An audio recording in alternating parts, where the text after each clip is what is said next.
Here's how to find your phone number on your iPhone. Now, the first option you have is head into settings. So let's open up the settings. And if you forgot your phone number or just haven't used it in a while, or it's a new phone, you can always find it just by scrolling down to the very bottom. You can see towards the bottom is apps. Let's tap on that button. And then again, let's scroll down until you get to the section that says phone. This is the first place that we will look. So tap on phone here. And now there is my number. You can tap on it and you can see your phone number that is associated with your iPhone. If somebody calls that number, it'll ring to this phone. Now, another option you have, if you don't see it in there, is to open up the phone app itself. Within the phone app, let's go to contacts, and it should show the contact card for you at the very top. In my case, Trevor Nace.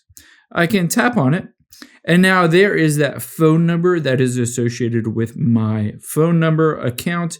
You can see all I need to do is tap on it or share it, and if anyone calls that number, it'll ring to this iPhone.